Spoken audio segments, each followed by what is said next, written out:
Escape from a hospital in Neosho. No changes to the Drought Tracker so far, which good news that there's nothing worse, but it's bad news that there's no improvements. The latest on how hot it's going to get coming up. And the full force of the British monarchy is on display at Queen Elizabeth II's funeral. The 4 states' most watched news starts now. The search continues for an escaped inmate in southwest Missouri. This is KOAM News at noon. I'm Tanya Bach. Topping our first 7 minutes, authorities are searching for a fugitive from Louisiana last seen in Neosho, Missouri. The Newton County Sheriff says 41-year-old Michael Ray Durison escaped while being treated at Freeman, Neosho. Durison was being held on a fugitive hold out of Louisiana. He is described as 6 feet tall, 160 pounds, with black hair and hazel eyes. He was last seen wearing a white t-shirt and orange scrub bottoms, but authorities believe his appearance and clothing may have changed. If you have any information on Durison's whereabouts, call 911 immediately. Well, Webb City's King Jack Park played host to the inaugural Christian Heady Foundation celebration over the weekend. Saturday's event raised money for kids and their families who are fighting the battle with cancer, as well as a celebration of Christian Heady. Inspiration to many. There was live music, a silent auction, food trucks, and bouncy houses. People of all ages came together for a 5K and a 1-mile fun walk. And teams also gathered for a friendly competition of cornhole and kickball. The Heady family also held a balloon release in honor of Christian. Well, if you joined in on the fun on Saturday, you know it was hot. And that heat is not going away anytime soon. Chris Warner joins us with a first look at the forecast. Yeah, unfortunately, Tanya, you are absolutely right. I mean, you could have done the forecast today because hot is the trend and hot is the way it's going to stay. I keep showing this every so often. The almanac, of course, these numbers will fill out later tonight. I wanted to show you where our normals are. 81 is the normal high, 58 is the normal low, and we are nowhere near that. Skywatch storm tracker shows nothing on the local level. We zoom out to the entire lower 48. There's some severe weather up in North Dakota, showers in Minnesota, and a storm system tracking progressively out to the east across the New England states, but we are dry here. As we mentioned with the drought situation, the good side is there's been no changes in terms of areas getting worse, but that means on the other side, there's been no improvements either, as we still have a good chunk of the area in extreme drought conditions.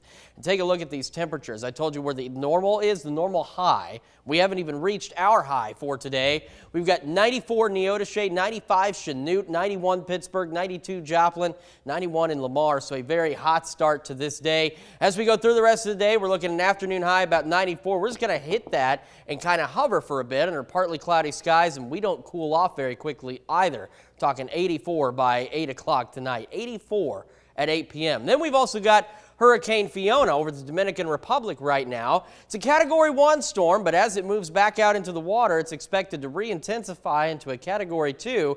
Now, the good news is it's going to track right now away from the United States and head off to the northeast up toward Newfoundland. But as it does so, it intensifies to a Category 3 hurricane. And of course, Tanya's got more on Fiona itself and what damage it's doing out in the Dominican Republic right now. That's right. As Chris said, Hurricane Fiona did move on to the Dominican Republic today after leaving more than 1 million people in Puerto Rico without power.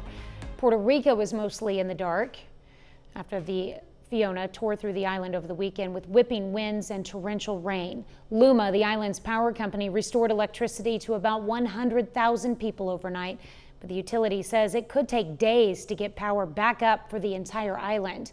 The storm caused massive flooding and triggered landslides. Forecasters say it's still threatening historic levels of rain with as many as 30 inches in some parts. Fiona made landfall in the Dominican Republic early this morning and sent tourists scrambling in Punta Cana.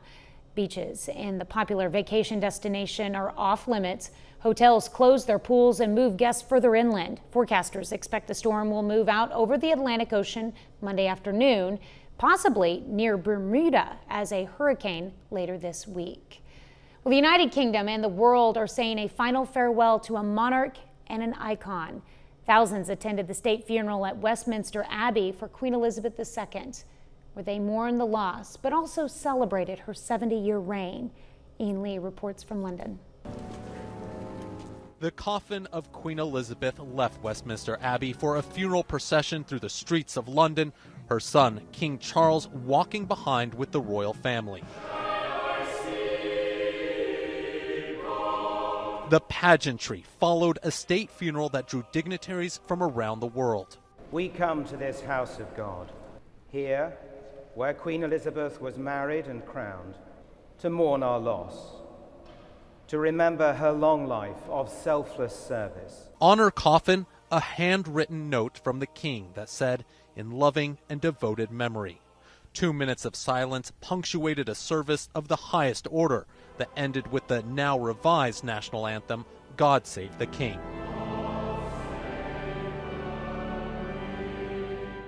This is the first funeral for a reigning monarch to be held at Westminster Abbey since King George II in 1760. 9-year-old Prince George, second in line to the throne, and his younger sister, Princess Charlotte, attended the service with their parents. Across the UK, crowds flocked to parks to watch on big screens. Some stood in tribute. Others wiped away tears. It's a very good send-off. The Queen means so much to me. Quite emotional because she's been, our Queen for a lot of years. We're never going to see another a Queen. The hearse drove the Queen's coffin to Windsor Castle for another service before her private burial at St. George's Chapel next to her late husband, Prince Philip. Ian Lee, CBS News, London. The crown Queen Elizabeth wore that adorned her coffin will now be resized and will be worn by King Charles after his coronation. That's a look at today's top stories and weather in our first 7 minutes. Up next on KOAM News at noon, going green and saving green. If you're thinking about buying an electric vehicle, you could earn a big tax break if you choose right. I'm Michael George with which cars may qualify and which ones may not. And later we're making sesame chicken with honey sauce in the Mr. Food Test Kitchen.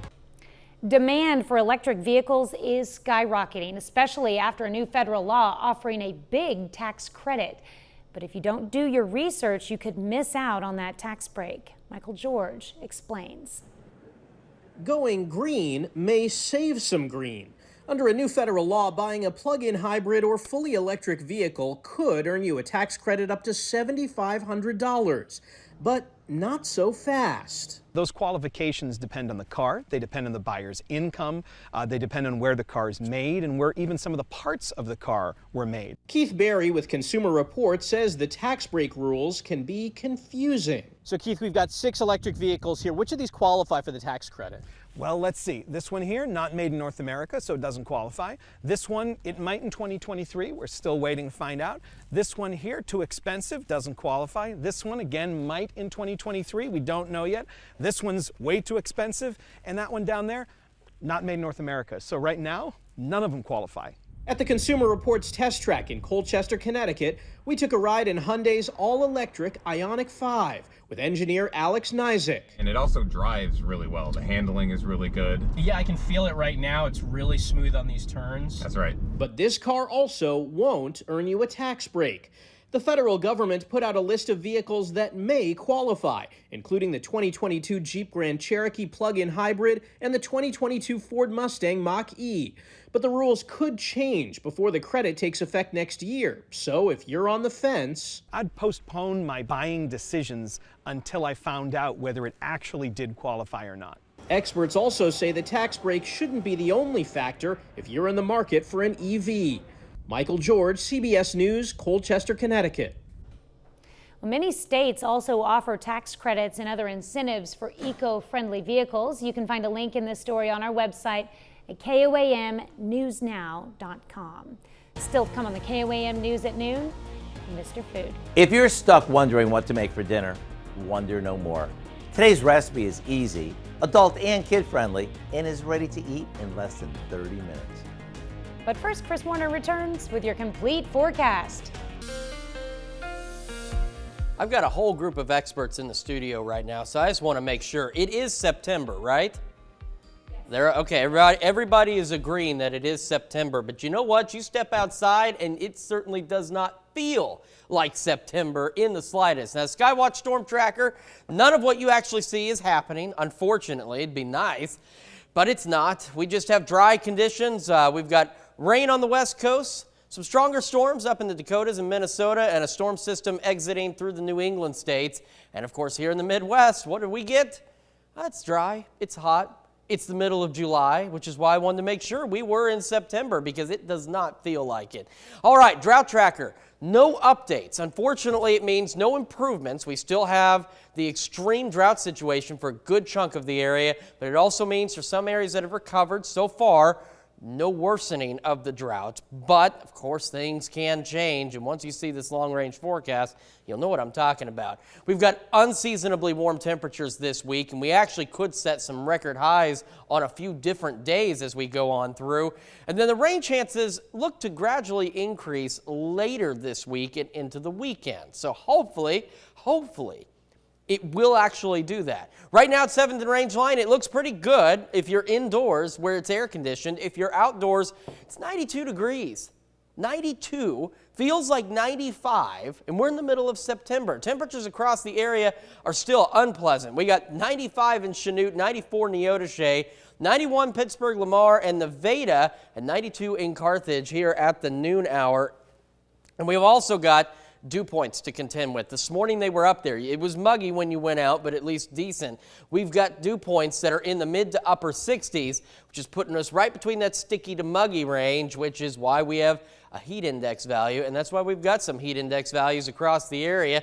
They're not too terrible yet, but I mean, that air is still pretty thick. 94 Carthage, 95 Lamar and Pittsburgh, Fort Scott. That's just what it feels like when you go outside. And if you are outside, which for allergy sufferers, this is a good excuse to stay indoors. We're at an 8.8 out of 12 today and tomorrow. That's forecast to go higher as we head further into the week. So if you're an allergy sufferer, these temperatures are a good excuse for you to say, you know, I think I'm just going to stay inside. 94 the afternoon high. We're just going to kind of hover there for a bit. 84 at 8 o'clock. Partly cloudy skies today. We don't cool off quickly at first. 80 by 11, 78 at 2 a.m. Overnight low of 72 under partly cloudy skies. Now, this is where it gets interesting. You probably remember last week we talked about this guy, cold front off to our north. Still forecast to be here on Thursday. It's still up in the air exactly what it's going to do for us rain-wise, but the chances look pretty low, but it does help us with temperatures. So, front Thursday, we've been talking about for about a week and a half. It's going to sweep through. Gives us some isolated chances of rain, maybe a rumble of thunder Thursday into Friday. It also helps bring our temperatures down, which is a good thing. And then, as we head into late Saturday and early Sunday, we see a better chance of some showers and maybe some thunderstorms across the area. And they'll hang on for a good chunk of the day Sunday. They won't clear out, hopefully. I know if you have outdoor plans, you're not saying hopefully, but hopefully they don't clear out until late Sunday. So, talking about the record-setting week we could have. We got a record high of 98 today. We're close. Tomorrow, we could tie the record high. We could break it Wednesday, Friday, and Saturday of this week, and you'll see what I'm talking about on the 7-day forecast. 99 tomorrow. We're looking at 101 for Wednesday. The cold front briefly brings temperatures down, but look at the first day of fall, 94 degrees for the first day of fall. And then we start a brief warm up, and then we have another cool down thanks to the rain chances this weekend, and hopefully that cool down will bring us much more manageable temperatures, as you can see, heading into the start of next week. But it is hot, hot, hot, and it's going to stay that way for a few days. I'm liking that the chances are getting a little bit higher and higher. You know, 60 on Sunday is promising. That's what that's what we're hoping for. Now, you know, in the 4 states, it can change like that. But we were talking about this last week, too, if you remember, Tanya, that we were looking at some storm chances this upcoming weekend. We talked about it last week, saying it was 2 weekends from now, but it's still looking pretty decent for some rain chances, and anything we can get is helpful, and hopefully it just holds on and we do get some of those showers and thunderstorms. Yeah, we need to get through Wednesday for sure. Yeah, it's going to be toasty, absolutely. I mean, it's like summertime right now. All right, thanks, Chris. We take this time to honor today's 4-state hero, Bill Monken in the U.S. Navy. The sailor from Chautauqua, Kansas, served from 1952 to 1969. Monken served aboard several carrier ships, including the USS Forrestal. where he flew a number of bombing campaigns over Vietnam and Laos, where he was shot down and wounded. Monken earned the Silver Star, a special mission military ribbon, and a number of other honors. To Bill Monken, we thank you, our four-state hero. No matter your age, you're going to love today's fast and easy way to put dinner on the table. Howard shows us how to make sesame chicken with honey sauce in the Mr. Food Test Kitchen. If you're stuck wondering what to make for dinner, wonder no more. Today's recipe is easy, adult and kid friendly, and is on the table in less than 30 minutes. Check this out. We begin by cutting some boneless chicken breasts into strips. You can even use chicken tenders if you want. They're actually a bit cheaper. We dip these in a mixture we made by whisking together an egg, cornstarch, and a bit of soy sauce.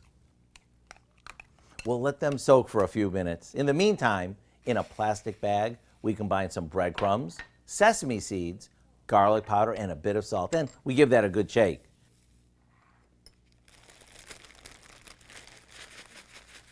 Now we add the chicken, a few pieces at a time. Seal the bag and shake it until it's evenly coated. This is a lot easier than hand breading it, where we usually get more coating on our fingers than on our chicken. We place the chicken on a baking sheet and spray them with cooking spray before popping them in the oven. Once the chicken is cooked through and the breading is golden, they're ready. Serve these up with an easy homemade honey dipping sauce, step back, and get ready for all sorts of compliments. To get the recipe for our fun-to-eat sesame chicken with honey sauce, just visit our website. I'm Howard in the Mr. Food Test Kitchen, where today we found a tender-as-can-be way for you to say, ooh, it's so good. Well, you can find this recipe along with a lot more good food from the Mr. Food Test Kitchen online. Just go to our website at KOAMnewsnow.com. Here's a look at our four-state market prices.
We've got a really toasty week ahead of us where we could even set or break some records here. 101 Wednesday, fall 80 degrees with some rain chances and better rain chances this weekend. That's what we're all waiting for to see if that holds true and brings us some much needed relief. Oh boy, we need it. Big tease for the first day of fall and heat back up again.